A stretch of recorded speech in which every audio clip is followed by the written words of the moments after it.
I'm like, what is exercise? I can't work out on my own. Even if I had a gym at home, I wouldn't. We can't. I have no self-motivation. Exactly. Yeah.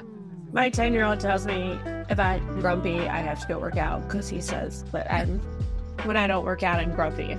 I was told I need to work out so that I can keep carrying them on my shoulders without complaining, and that I should really think about investing in superhero training.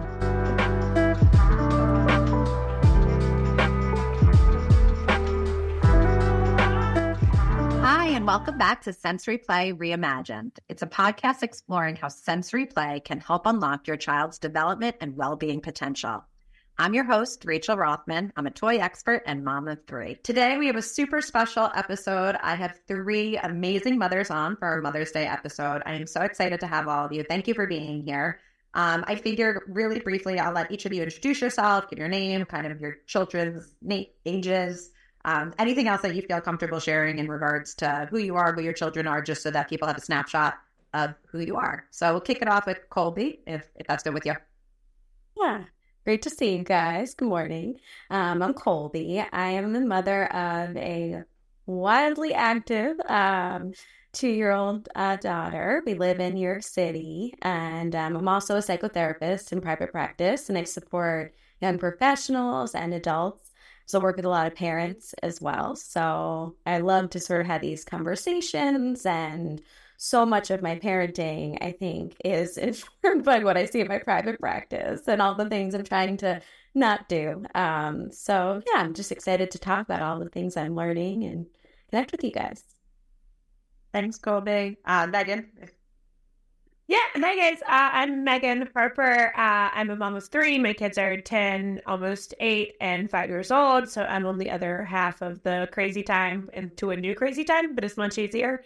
I'm the president of the community at Show Up Authentic. I run a marketing agency that markets to parents overall. And we have accounts on the way from Pampers to Webinob up into like tween accounts as well now.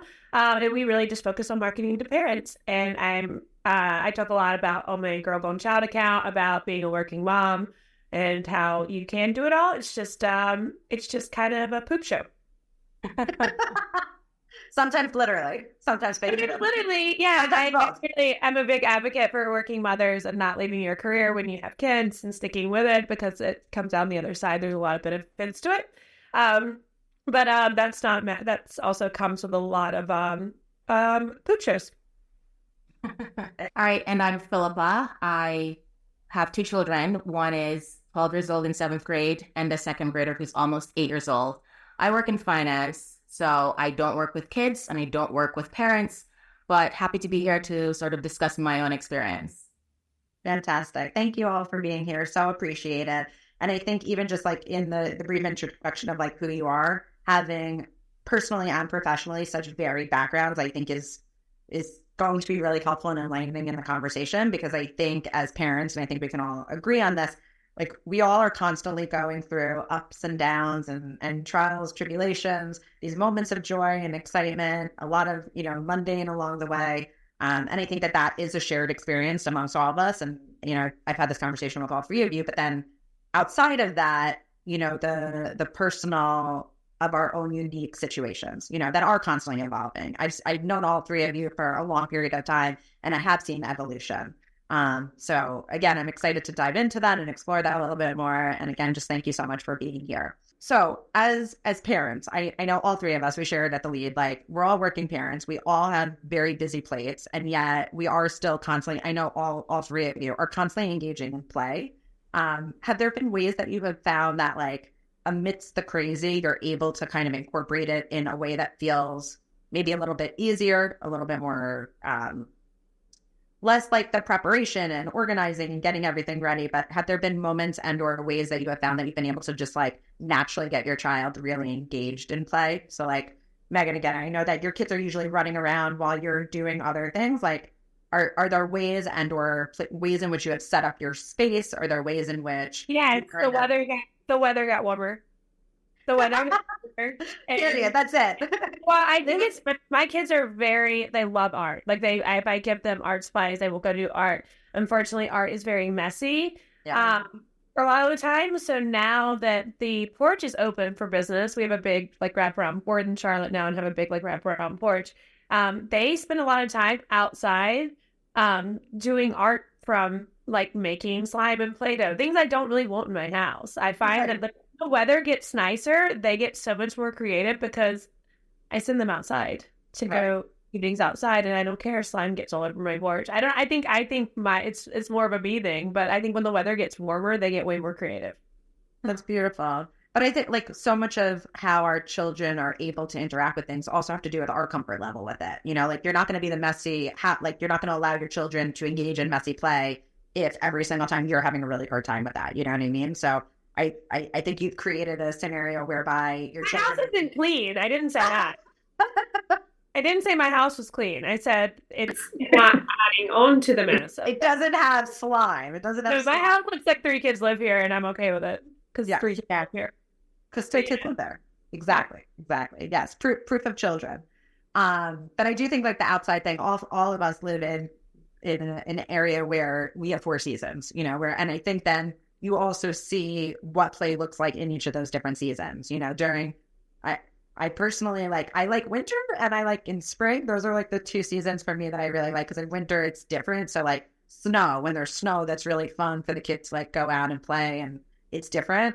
And then in spring when it's just like warm and lovely, and like you said, like the doors are open, the kids are outside. They love being outside. I love them playing messy with their art supplies outside, but also just being outside. You know, they're playing tag, they're playing you know, chase, they're going on the swing set, whatever it might be, that they're naturally engaged and entertained outside. And also, I'm sure Colby could better speak to this, but like the therapeutic impacts of being in nature, you know, everything that brings with it. So, I mean, my kids are very different ages, so they don't play together outside very well. Like outside play for my 2nd grader means I'm also playing outside, which is not always ideal. So, I sort of embrace the slime and the sand and the Play-Doh inside. She sort of plays in an area that's easily cleaned up, the kitchen island, and that works for us because she really, really likes that sensory exploration and those textures. And Colt, you're in an apartment, which is obviously you know, the 3 of us live in houses where there might be a little bit more room to roam. What are some ways that you're able to do it in like a potentially more confined space? Yeah, I mean, I was totally overwhelmed when I first became a parent with the idea of like, how am I going to create all these sensory bins and have like this amazing setup when I don't have that much space?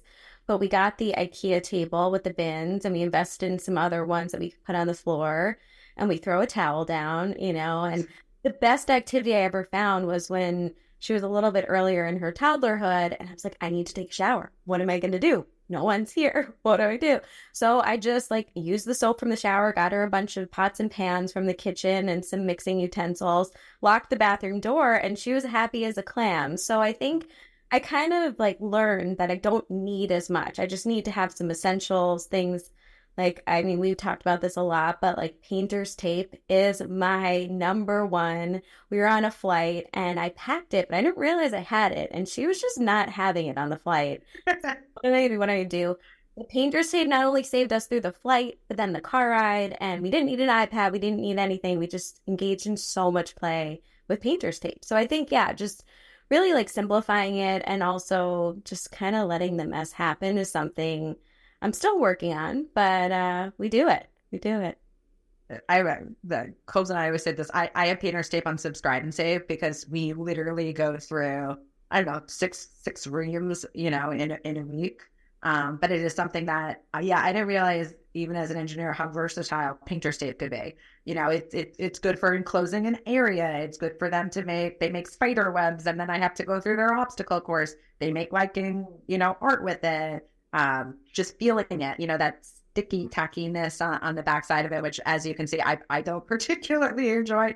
You know, I have one child who like loves to do it. Literally will like even put it against her face and, you know, every which place on her, because it is such a different texture and sensation for it.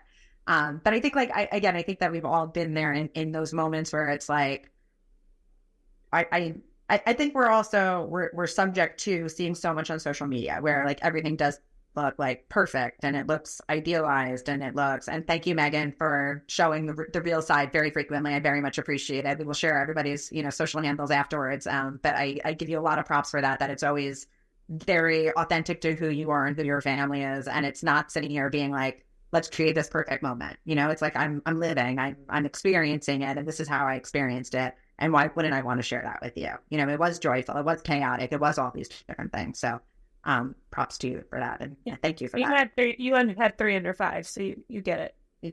Yeah, I did. I had 3 under 3.1. And then global pandemic hit. That was that was a doozy. That was a doozy. And now a word from our sponsor, EduShape, the original sensory company.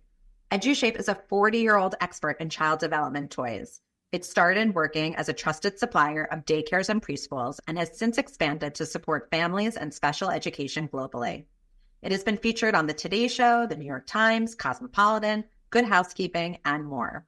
Their toys are rated 5 stars by millions of consumers. And just for Mother's Day, EduShape is offering 20% off all their toys on edushape.com. Shop today through May 15th and score a quality toy for your little one at a great price.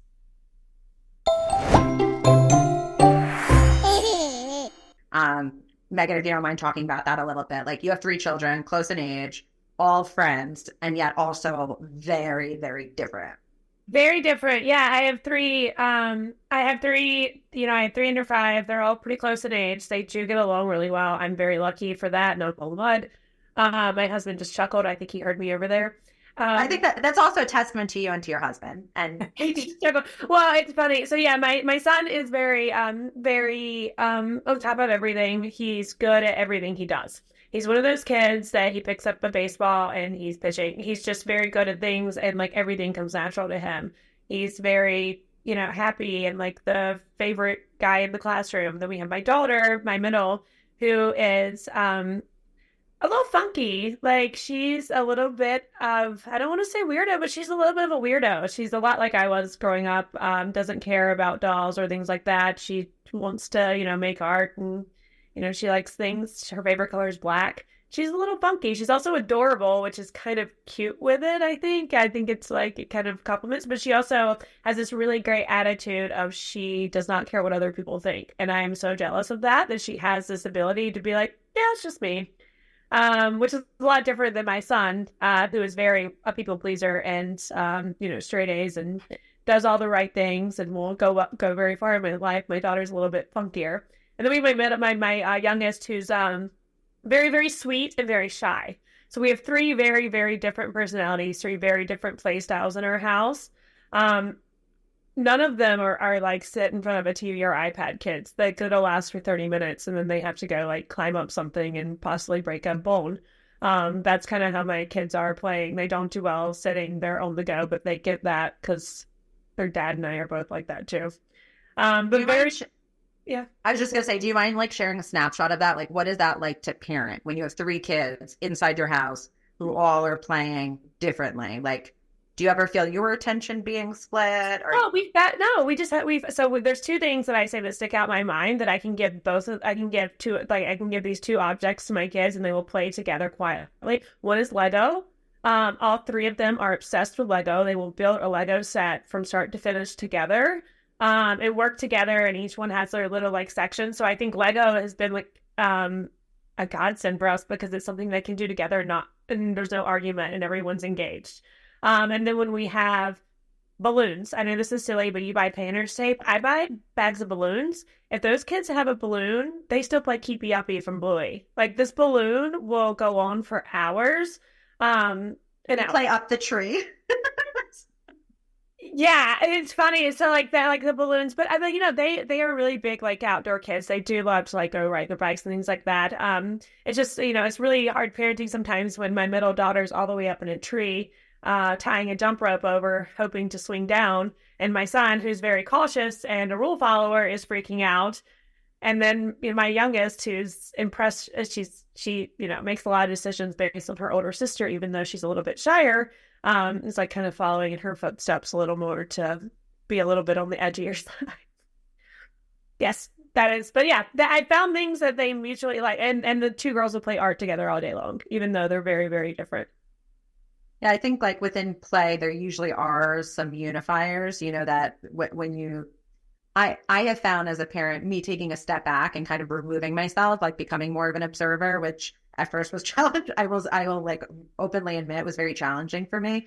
But by kind of like sitting back and observing and seeing where are they going, what are they doing, sometimes it surprised me. Like I know I have one daughter who loves art. I have one who loves music. I have one who likes more physical. Like I'm aware of kind of what they usually gravitate towards. But when they're together, sometimes it's a little bit different. And by taking a step back, I was able to see some of the things that they gravitated towards together. And I likewise was surprised. Like in a million years, I would never be like my kids would play together with Legos as much as I wanted to. That was something I think when I was kind of doing it and, trying to model it to have them come join it, it was less enticing. But when I kind of removed myself from it, it's something that they gravitate towards together each and every time. We also found like, I actually built like a Lego wall. So I made a vertical wall. And I think just by nature of having like a different space, something that felt, I don't know, maybe more interactive, more novel, whatever it might be. So that's actually a space that like I continue to be surprised by, but they likewise, all three of them really enjoy doing Legos together. I do not follow the instructions ever. Yeah, I need to see this vertical wall. Okay. Well, it's funny, when Lego happens, my middle does not follow instructions. She's just getting and dives in and starts doing it. And my son is very meticulous to like follow every little single rule. So there's a little bit order. In order. Exactly. And there's a piece missing, like you would think like I've killed his dog. It's like not he's very just likes things to fit into a row, very much so. Yeah. And our little free spirit, it's like, it's okay. You can you don't need that piece. So that gets a little bit strange. I'll share with you the Lego app if you have like just bins of Legos. Like just bins of Legos is fun, obviously, for anyone, but where you scan it and then it'll tell you what you can build from it and it'll do the step-by-step instructions for you. As you guys were saying, that it like brought up in me so much of like myself too, like, and I'm very type A. I was very organized. I needed to follow the rules. I needed to do things in a very structured way. I don't think I realized probably like the way that my brain was wired until I had children. Like I was aware that I had certain proclivities. I was aware that like I liked certain things, but I don't think that I recognized it until I had my own children, just like how differently wired we can all be. You know what I mean? And I recognized a lot about myself through having children, whether there were certain similarities, whether there were stark differences, whatever it might be. I just feel like I learned so much about who I am through children. And I don't know if that's a similar experience for any of you as well. Yeah, I can absolutely relate to that. I feel like it makes it, both of my children are very different than I was as a child. So it makes it difficult for me to sometimes understand what's motivating them to be the way they are, and even to help and advise them, because what would work for me doesn't necessarily resonate with them. Like I was your first child, Megan. I was meticulous. This is the order. I was not super flexible creatively. And my daughter, she is very creative. She loves to draw. She loves to paint. And my son is not super motivated. He's likes to be alone. He likes to be with his friends. He doesn't like to be outside. It's very different from I was as a child. And it just makes it's hard. I know more about me because of them, but also highlights how much I don't know about being a parent because I don't know them so well. And we continue to, and I can attest seeing you with both of your children, like you are an extremely attuned parent. You are a very aware parent. You are a very gracious parent. You are trying. Like I know, but I mean, one of the reasons I have all three of you on, like you're all three mothers who like, I'm getting teary-eyed because like, I'm literally thinking of you as a parent and you're such a beautiful mother. Like you are such a beautiful, beautiful mother. And all three of you are mothers who like, I've learned certain things that I want to do and I want to take away from that. Like I watch Colby with her daughter and like, I'm blown away by the thoughtfulness in every single statement that you make to your child. Like it is, I don't know whether it is you're realizing it in many of the moments or not. But you're so attuned to, and I say this to all of you, like even just as you're talking about how your children are different and how you interact with them and how they interact, like all three of you are just so attuned to your children and their different needs. And whether you think of it in the vein of through different sensory modalities or emotional, profiling or whatever it might be. I have watched all of you like be so hyper aware of your children in a way that is really profound and beautiful. So anyway, that is why I wanted all three of you on here, because I have seen firsthand how you as parents are so mindful, so thoughtful, and also just like your children blossom just being with you, whether you realize it or not. Like I have seen the reverberations of you being around your child and the impact that it has on them. So I just wanted to share that with all of you. And I think touching back to what Colby was saying, like I think as moms, we often feel this need to have like these super elaborate, impactful things. And some of the things that I've personally found to be the most impactful in my house are actually the things that are like not so big, not so, pre-planned. And I think some of that is, yes, having the right materials. Like we have a few basics that are going to always be on hand. Stickers for us are also still really big. And I know some houses are sticker houses, some aren't sticker houses. Some are, take it or leave it. We are big sticker houses. We are big tattoo houses. I have paper and art supplies in every single room. So we have like art carts that are, set up in each of the kids' rooms. There's one in the kitchen. There's one in the living room and in our play space. And it's something that, at any point they can go to and get and do themselves. And it has been like, last night I was putting all three of them to bed. They have very distinct personalities. My three children, bedtime can be very challenging to satisfy all of them simultaneously. And they're still young enough where I am very much a part of kind of that process with them. But each of them have their art supplies. So I was like, okay, how about, one of them was working on a letter in their room, and I was able to focus on the other one, and we were kind of able to like work through it with that. But recognizing one, what resonated with them, and two, just kind of having those supplies on hand. And then to Colby's point of like setting up pots and pans in the bathroom, I have a trampoline in my bathroom. So the trampoline in the bathroom has been like game changing. So this morning I wanted to shower for all of you. You're welcome. Whether or not you can smell me or not, I showered for you. And I was able to do that because I have a sensory seeker who needs input, and there's no time she will say no to a trampoline. So I was like, come. For her, it was super exciting and engaging. And she was in the bathroom with me. And I think they're, like you figure out the ways in which one, it's good for them, but also good for you. I know a lot of, yeah. We bought a mini trampoline in COVID when we were in New York City with the three kids. Yeah. We bought that literally just because if my son doesn't get ran like a golden retriever, like he can't move. So yeah, the mini trampolines. Mini trampoline. Yeah, for the win. Now because he's pretty big, but like it was golden when he was younger. I got mine's actually an adult like mini like exercise one. So now it's like a little. Yeah, so it's a little bit bigger, and they can still jump on it. And yes, that's what I have, and I have like direct line of sight to what they're doing. But I think I get like I know moms who like the kid likes to put on makeup in the bathroom or whatever it might be, or play with the shaving cream in the shower. We have a wall, and so one of mine loves sensory play, like loves water, loves shaving cream, loves all those things. So anytime I'm taking a shower, she's also very happy to go in with me and just like do the stuff on the wall. Whether or not she is. If she chooses to take the shower or not, that when it's not her prescribed time to be doing it, but she just loves being in there and being wet and, whatever it is. So I think I think by figuring out what are the things that they enjoy and just kind of like facilitating it as part of whatever it is that we're doing, it's something that works. Yeah. And I think, Rach, too, like, I think what we're all talking about, right, is like, it's sometimes I visualize it as my curiosity compass where like I have it in my pocket. I'm like, oh, I need that compass right now just to be able to bring that sense of like curiosity, right? To like, okay, what are they liking? What are they interested in, and be able to kind of follow that a little bit and then incorporate it. And I feel like I'm hearing that with everyone here, right? It's like just being able to settle into or drop into yourself and be like, okay, I'm here. I can handle this for 5 minutes, and what are they up to? What are they reaching for in my cabinet or, pulling out of my closet or, whatever it may be. So, yeah. Yeah, no, totally. Our third is like a wild card for us. She's the probably sweetest and calmest of the three, but it's very funny that she is the only child we have. She goes upstairs and plays by herself for hours. And like, I don't know how that happened.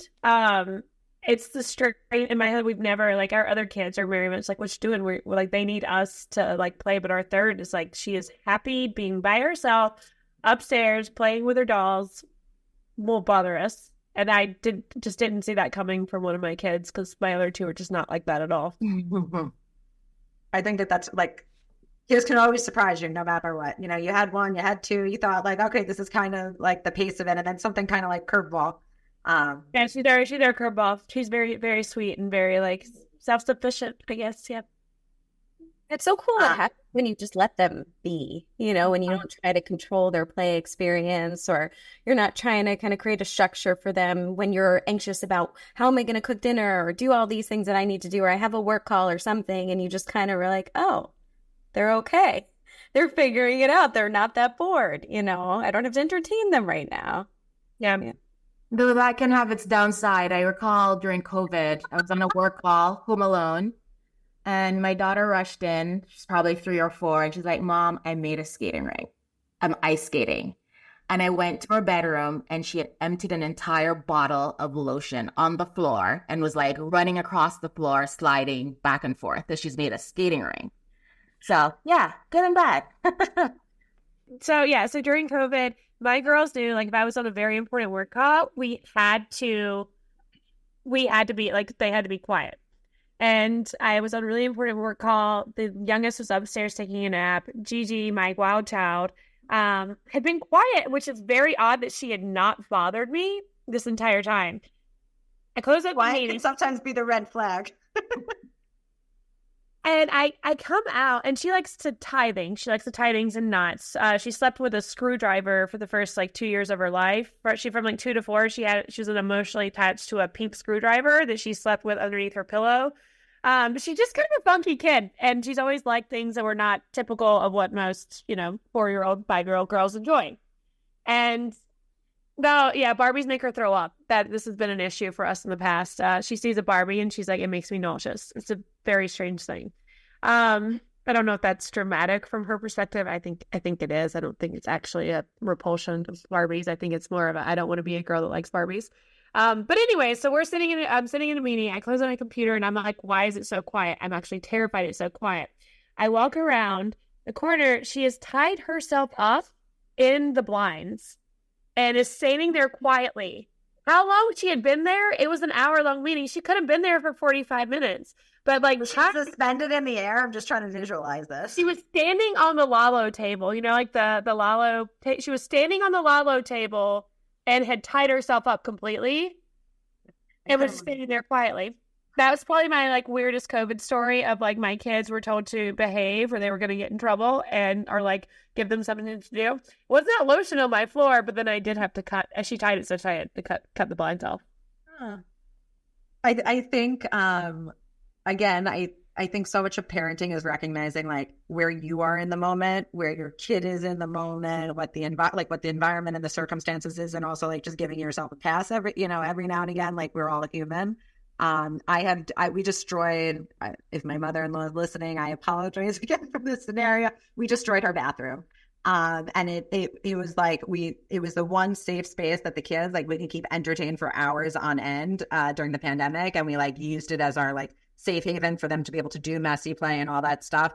And, crayons that were meant to be, resistant to, and wipe off did not wipe off so well. So, that was one of our, I guess, disaster stories. But I think just like, again, recognizing what you have capacity for, what your child has capacity for, and not following suit to anybody else. So like in our house, my kids, it took a long time for them to be able to kind of go off on their own and do more independent play. But we have cameras in the room. They're aware that we have cameras in the room so that if we need to, we can check in, we can talk to them, whatever have you. Like if I left while the room is child safe, kids are inventive. They're creative. I don't know what they're going to pick up along the way. If multiple ones are in there, something could happen. They are still children when, my children have very different kind of temperaments and profiles and all that stuff. So we have a camera, and for me, that is kind of like, we're allowing them to have more and more independent play, but I'm still able to keep like a watch on them. And they're aware that we have like the capacity to do it. It's not like we're kind of hiding it from them. They know that we have the ability and we'll drop it and be like, just checking in, all is good, and they can chat back with us. So So I think one, it's a matter of like knowing your child, and two, also knowing yourselves. Like I wouldn't be comfortable if they were up there for an hour by themselves and I didn't have eyes on them. And that's on me, that a lot of the time that might be on me, but also like I know my children, and I know I probably shouldn't allow them to be in that space for an extended period of time without me doing kind of a check-in. This morning they were downstairs for like, I'll say like 20 minutes alone. And I probably popped in like 2 or 3 times just like to check in, and like first 2 times totally fine. Third time it's like, all right, we've got a fire situation. I gotta get down there ASAP. And kind of help facilitate it, which I was able to. So continually giving them kind of a little bit more bandwidth, a little bit more opportunity for that, but also recognizing where I would feel comfortable too. I think, is also very much an active part of whatever's happening with them in terms of like their growth and independence as well. Yeah, we're free range household. I like that. Let's all, I'm more of a pasture raised kind of situation here. And then I was just thinking of like, Colby, you were sharing on the plane. I think that there are certain moments that like just by nature of the situation are going to be more challenging.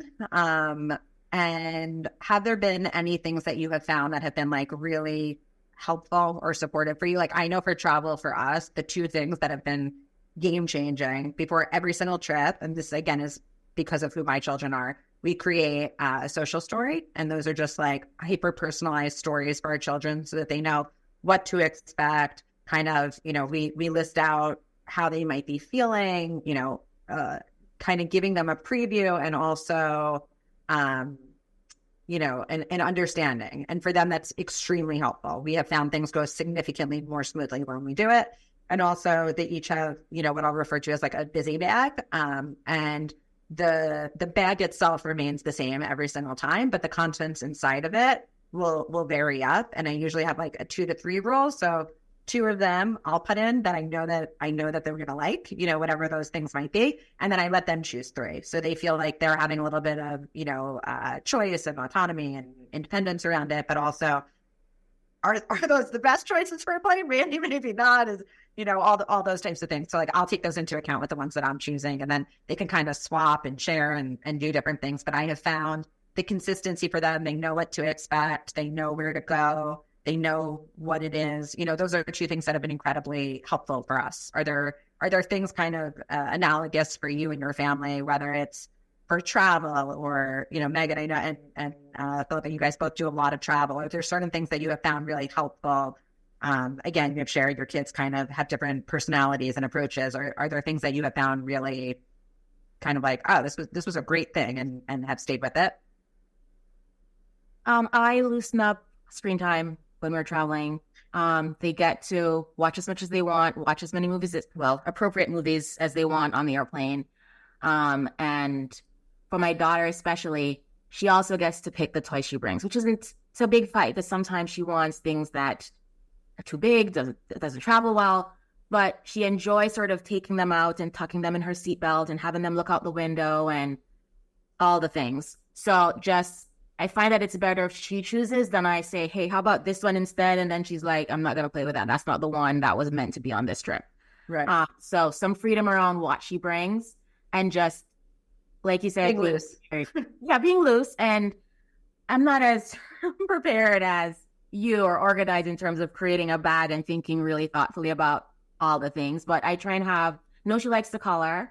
I do that mostly for myself, to be clear. Like I thought like it's helpful for me, and then I know it's helpful for them. So not that everyone should prescribe to that. It's just that. Yeah. No, I get it. But just make sure I have some coloring supplies around so that we can do that when she gets bored. I was just going to jump in really quickly before Megan. I had to pack a checked bag once with a plush that was so big because if we did not travel with it, we were not going on this trip. And she slept with it every single night. But I had to check an entire suitcase with a massive plush. So I see you and I feel you. Okay. Yes. Yeah, they're old enough now. But I used to travel a lot with them when they were toddlers alone, and I flew a lot with like the 3 of them by myself or like 2 of them by myself and pregnant. There was a couple of things that really stand out. The iPad game Sago Mini, it's like a learning game and you can't lose. So like this is like the perfect game for like a toddler to like 4-year-old because they can't lose. They're not getting frustrated by this game or anything like that, but they are at least being interactive and they're not just sitting there watching a movie or something. Saga Mini was like a game changer every time we flew. And then we also had those Mo on the Go bags that my girls still take everywhere. They're like art kits and they have Play-Doh in them and they have all kinds of like fun sensory things to do. Those work really well on flights. But I mean, with the wow coloring too when they were toddlers, that was like the best thing ever because I could just fill up the little pen with water and then I would do. For those who don't know, those are the Melissa and Doug Wow water pens, and they have like different books and different things that the kids can play with. We still have those too. We bring them into the bath now, like more just like fun than drawing one. Yeah, stickers on the plane. Stickers. So we do the like the peelable ones. Yeah, the peel ones. The not the ones that are like exactly. Pro tip: don't have actual stickers on you during a plane ride because they will put it everywhere, and the flight attendants will not be happy with you. I say this from lived experience that it was an oopsie moment for me, and I realized never to have stickers on the plane again. And we're in that stage too of like sort of seeking independence, power struggles, all that sort of stuff. And I feel like the biggest piece around all this, and I think you guys are talking about it too, right, is the collaboration. So we have this ongoing thing right now about we're starting potty training, we're going through all that sort of stuff. And she's still in pull-ups and she refuses to change her diaper. And it's like she's got a stinky poop and we're like, oh man, what are we going to do? And so we had to basically come to this like agreement of we're going to collaborate to change her diaper. And so it's now like, I'm not ready yet. And we have to set a timer and like kind of move on her schedule and in a safe sort of amount of time, like in 2 minutes or something. But just this idea of collaborating or packing when we're going somewhere. Like she also refuses going in the stroller or the car seat. So it's like helping her sort of get involved in the planning, like you were saying, Rach, about like, okay, we're doing this thing. Here's what to expect. What will help you feel grounded? What do you want to bring of your own into the experience? I feel like has been so key for us because we're just doing a lot of bursts right now. And I feel like collaboration is the only way we're getting through it. And I think it's collaboration in the prep, but it's also collaboration in like when the tricky moments happen of the problem solving, like you're saying, so it's the preparation for it, but then like life happens, things are going to happen, problems are going to happen, and saying, and we employ this strategy a lot, and I model a lot of my language after you, Colby, but around like, okay, this happened, X happened, whatever it is. Like, how do you think we can fix this? Or how do you think we can solve for this? Or what would feel good for you in this moment, or whatever it might be. But having them as a part of that process, obviously, depending upon the age or the stage or the capability, kind of supporting that and navigating that and kind of directing that. But empowering them to be a part of it in a collaborative way, but also that they're coming up with the ideas, things that feel good for them too. And, that has been very helpful for us as well. It's amazing you say that, how much learning happens from parent to parent, because I've seen you do that problem solving thing and I've now incorporated it. All of us. Like, hey, look at this. This happened. How can we solve this? And they're working together to problem solve. So that's amazing. Thanks, Colby. Thanks to someone else, whoever I got. I think, again, I think we all, you see things and in some cases it's, this could work and this could be really helpful and beneficial for us. And maybe it's just kind of a framework. And then sometimes it's also like, that would not work. That would not, we're going to not do things that way. Or, I want to modify that or whatever it is, So I do think a lot of it is the community, is the collaborative. And I think for us, like all of us were parents at some point during the pandemic. And I think there was so much isolation. There was so much, unfortunately, lack of like the physicality of the community. And I was so appreciative when that came back. I don't know if you all experienced that as well, but it was like, we really went from, in myself in particular, like very much isolated to now having a group of people to rely to work with, to rely on, to support me, to support kind of, we're not meant to do things in isolation. I became extremely grateful for it, and I have leaned into it in a way I don't think I would have leaned into as heavily had I not experienced, that stretch of time. I don't know, again, if that's something that resonates with any of you. Megan, I think by nature, you're just like a very engaged, charismatic, connected. There were times that I hung out we were on the first floor of like a raised apartment building in Sunnyside on a very busy street. There were times where I just hung out the window begging people to talk to me that was not living in my house. Because I couldn't take it anymore. And, we were locked in for a good 3 months into that. And then slowly luckily we had friends that, our kids had friends with, and we had kind of like a pod going on. But I will say, like, my kids are very social kids. Even the kind of slightly introverted one, they need their friends. They need it. They're extroverts. They need to be around people, that are not us and their sisters and brothers. So I think that's like a huge thing for them. And, my daughter didn't go to school. She went to like half day. My youngest didn't go to really school until this year's her first like full year of like all day long school. She's picked up some bad habits, like not being a picky eater. But like other than that, like she's just like such a happier kid, I feel like, too. Kids also learn by being around other kids, so my kids were predominantly around their siblings, and that's a lived experience, and I was grateful that they had each other. But then they did get to go out into kind of like the vastness of the world. And yes, there are going to be moments that it's like, well, that wasn't a great pick me up. But then, so many other beautiful ones that they do by socializing with other people. Kids learn by seeing, by doing, by experiencing, and or by seeing and experiencing, other people doing it. So, yes, I was really grateful when we were able to and to see that. So even though there were some moments where I learned, I was also the profound positive impacts of it to me. I was like, all right, I'll take this. I'll take this any day, personally. Before we go, I was hopeful, just because it's Mother's Day, is there a piece of advice that you would give to other mothers? Either one that you've heard, one that you've lived, one that you believe in. I could go first with mine since I'm putting you all on the spot. My mother shared this with me, and I share it with any new mother. And it is, when somebody gives you advice, smile and then do what your heart tells you. And I think it's so true of so much. Like, we're all constantly being inundated with like, you should do this or you should do that, or someone's being judgmental, or you think you should be doing something, or whatever it might be. And yes, I have learned by hearing other people speak, but also I am their mother and I know them best. And ultimately, I think I'm a pretty good mom, and I care deeply about my children, and I'm going to act in their best interest. So instead of getting upset or hurt or whatever, just like taking it in, maybe smiling, maybe it won't be so well intentioned, but then afterwards kind of trusting my gut. And that was something that it took me a while to like really believe more in myself as a parent, and do that, and not to feel judged, and not to feel like I should be doing something else or whatever have you, but to like really trust that. And that was something that lasted with me. So thank you, Mom. I love you. For me, I would say, especially having two kids with very unique personalities and unique learning challenges and unique differences, it can be very isolating when you start comparing your kids to other kids. Like, why isn't my kid more athletic? Why isn't my kid more this?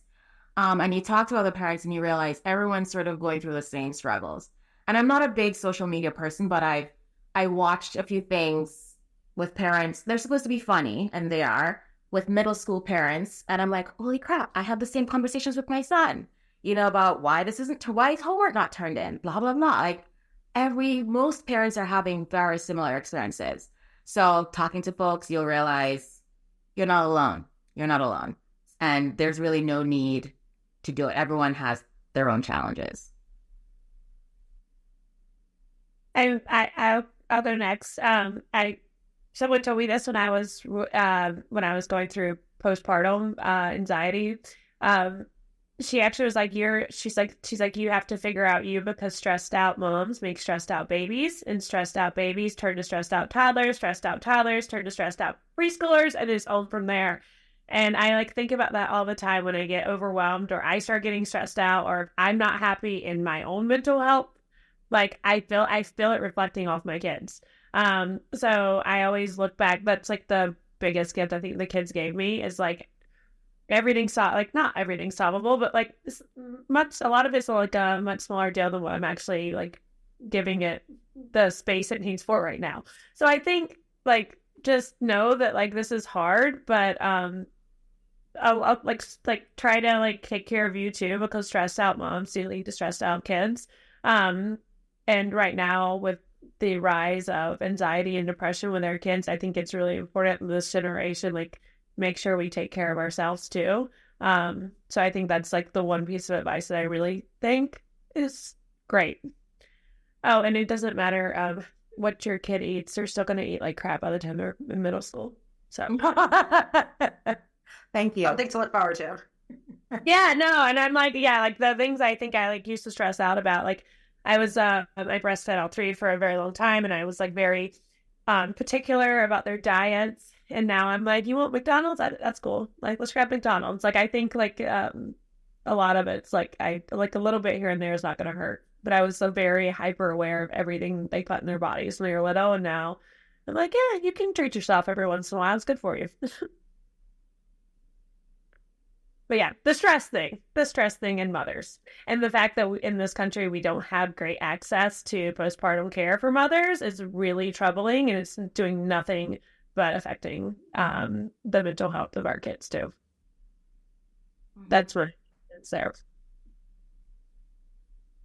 Yeah, for me, it's about just focusing on being a good enough mom and reminding myself that I'm good enough, right? Like when I feel the pressure, like, did I do this? Did I not do that? Or what are other people doing? Like you guys are talking about also, especially when they're so small, you're really looking at everybody and you're like, oh, is my kid meeting these milestones? Or, what are they doing? And so, yeah, I think the idea of being good enough and solid enough, like, okay, like if I'm giving them enough, they're going to be fine. So I think that, and then curiosity. For me, that is the most powerful tool I feel like that I have harnessed as a mother. Like I've harnessed it in my professional identity, but personally, not as much. And having a toddler, I think I've just learned like when I'm curious about what's happening with me, what's happening with her, then our worlds open up and I'm out of that power struggle or I'm in a totally different place. So I think, yeah, just curiosity is like my favorite part of how I've changed as becoming a mom. Oh, and one for you too. They'll potty train when they feel like it. There's like I just don't even try. I don't think potty training is a thing. When they want to pee and poop on the toilet, they'll just do it. Yeah, they'll redo with them with the enough to it so differently. All three of them like so drastically differently. Yeah. Also, like my mentality at different times different. Yeah. There's no right or wrong. You do you, Cole. Yeah, there's no right or wrong, but they'll do it when they want to, and don't stress yourself out about it. Yeah. I think something that also comes with motherhood is just like recognizing the different seasons. That there are moments that are going to feel tougher. There are moments that are going to feel lighter. There are moments that are going to feel more joyful. They're like, and kind of in aggregate, over the course of an extended kind of period of time. And, what I think one of the privileges of growing in parenthood is knowing that like that season's going to end. There's going to be a new season. And that has been something that has been like really helpful for me when we're in a tough moment, knowing like it's going to pass. And Megan, you alluded to it before. And it's like, I will say it's one of the expressions I personally don't like, little kids, little problems, big kids, big problems. It's like the problem that you are having, and not that that's what you said. That's not different. No. I if I one more person tells me like just wait till they're teenagers, I'm here to tell you with like kids that are like all potty trained and like wipe their own butts and sleep in their own beds, like it gets so much easier. Let me have this right now. I'm sick and I'm a big kid. No, enjoy your moment. Like yes, no. Let me have this. We're in a sweet spot. Like they're at a beautiful season. Enjoy it. Just like this is good. I like that he's going to middle school next year, and I've already heard things around like, oh, just wait until he's in middle school, and I'm like, no, I'm not going. But But I also have a theory too. If we, I feel like I feel like it. Well, no, I can't. Actually, you're a psychiatrist. You can play this. But I feel like as parents, we get into this rhythm of the kids are a little bit older and they're getting better, and like it's getting a little bit easier. I also have to make sure that I don't slip as their parent, even though it's easier, to make sure that they are being raised as good humans. Because I feel like it could be easy to just kind of not parent the way I used to when they were toddlers and preschoolers, and now that they're getting older, I have to like stick with it and check in. And, the curious piece, like I'm always like need to know, I don't know. I feel like it's getting easier, but that doesn't mean that my parenting style or my parenting in general can slip at all, because they're about to need me even more probably as the older they get. Yeah, I think just different challenges, different challenges at different moments, and your kids are different people, you're different people. Like I love that someone says this far better than I'm about to say it, but like when you have your first, if you have multiple children, like you are a person in that moment. And when you have your second, you're a different person than you were when you had your first. And when you have your third or fourth, whatever it might be, like you are continually evolving. Your experience is continually evolving. You might be in a different, whatever it might be. So I think it's give yourself grace, give your children grace, like all those things that we're kind of describing. But I think that it's recognizing all of that. And then Megan, just to go off of what you were saying as our very final note, you were sharing, don't lose sight of you and that it's very important. Is there something that you all engage in that for yourself is very therapeutic? What would that be? Like if you were to name one or two things that it's like, this is what I go to for my well-being and my mental health. What does that look like for you? I'm a reader. I've become a reader. There was a time a few years ago when someone would ask me, well, what are you reading right now? And it would be The Very Hungry Caterpillar. It would be whatever my kids were reading or what I was reading to them. My son is in middle school and he asks me to read whatever book they're reading so we can discuss it, help with homework. So I do that. But I also have my own book. I read. That's my escape now.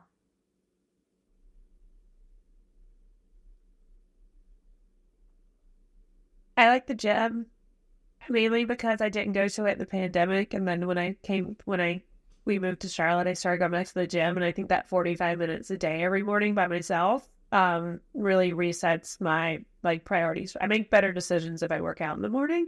And it also keeps me calmer and I'm more level-headed. But I also, without saying, I like my job. I do enjoy my job. I get to be creative. I get to do fun things. I get to think outside the box. So in a way, my job is a lot of the times like a relief for me, which I know that's not for a lot of people. So I don't think that's helpful, but I do enjoy my job. I think I don't think that you are alone in that experience. Like I personally think for all four of us, and I don't want to speak on anyone's behalf, but like we all enjoy what we do. We're all passionate about what we do. It gives us a sense of self as well. So I don't think that you're alone. And I do like, yes, can work be work, of course. Yeah, and there's days that I don't like, but for the most part, I'm using I'm creating, I'm doing fun things, I'm making campaigns, I'm, launching fun thing. I enjoy my job a lot. But I know a lot of people either, don't have, or can't work or, it makes more sense for their family to stay home. And like, I did that for around 6 months and I was extremely unhappy. And I think that was like really eye-opening for me after my second was born, that was not the right path for me, that I need to be create. That's where Girl Gone Child started. It was my 6-month stay-at-home mom stint. I didn't do well sitting well. I also don't think it's good for the kids to have me as their full-time parent all the time. I don't think that's my strong suit either. You can't be a good parent all the time. It's too hard. Yeah. I think for me, it's just mindfulness, like figuring out how to cultivate more of it. And I do like silly little things, quirky things. Like there's always essential oils like being blended in my bathroom or in my office or something. We have eucalyptus in our shower, like just sort of little things that I can do where I can just kind of like smell something or settle into something for a couple of minutes. I'm not a big meditator, but I do really enjoy just like a couple of minutes each day of just like, oh, be with yourself, Colby, for like a couple of minutes. Drop in. Like, where are you? Are you here? So that sort of stuff I think has been really important for me. And you have older ones, Phillipa. My daughter's like hot girl walks is what I call them. So they come home from school, we have a snack, and then we'll go for a walk around the neighborhood and just talk about our day. They like that. I do that too with my girls. I call them hot girl walks. We just go for a little walk around the neighborhood and chit chat. For me, it's structural drawing. I mean, look at your wall behind you. This is my therapy. This is like straight up therapy for me. Like, dude, I love drawing buildings. I usually draw buildings. That's like my thing. And romance novels. And as you were saying it, Philip, I was like, oh, I need to pick up a new book. I need to get, like, I am never more, like, my body is at homeostasis when I'm reading a good romance novel. And why am I not doing that more? And thank you for reminding me that I need to go. With Mother's Day coming up, with my birthday coming up, I'm gonna go get me a stack of romance novels right now. There you go. So with that, I will say thank you all for joining. And again, I think kind of the celebration around, like, motherhood looks different for everybody, and yet there are unifiers that we're all doing our best in, you know, in any given moment. I think kind of the camaraderie around it. All three of you have been, in various moments helped lift me up, and, I appreciate that, and I'm grateful for that. I'll give a shout out to my mom and to all of your moms in advance of Mother's Day. And again, thank you so much. Thank you for being open, for being honest, for sharing, and I think other people will really appreciate it as well. Thank you. What is everyone getting for Mother's Day? Some alone time. I'll ask for. I'm not getting it this year. Good for you. Good for you. Yeah. Yeah. We have a baseball tournament all day. I have like a gym. My birthday. My birthday always lands. Sorry, Cope, do you go? I was gonna say we have a ballet recital. Oh, nice. That was nice of them. Yeah. My birthday is always within like a few days of Mother's Day. And so, like, my whole thing is always like, whether, like, I get 2 meals. I get 2 really exquisite meals. That's always, what I ask for. So whether or not it actually lands on the day or not, it doesn't matter. But kind of like within that week, I want really good food. Yeah. My youngest was actually born, or actually we found out I was pregnant with her own Mother's Day. So she will always be my Mother's Day treat. Aww. She was a surprise baby. Nice. Yeah. Fun fact, on the first Mother's Day, I gifted each of my siblings with pea sticks, telling them that I was pregnant. I did it again for child 2 and 3. You would think by the third, I think they were like, no, you're gross. I'm not opening this. I know what's going on. We're done. We'll never have you. But yeah, the first 2 were on Mother's Day that I shared with them. So anyway, yes, sweet nostalgic feelings of Mother's Day. Thank you again. Have a wonderful Mother's Day, and here's to us keeping on. Thank you. Happy Mother's Day, ladies. Happy Mother's Day.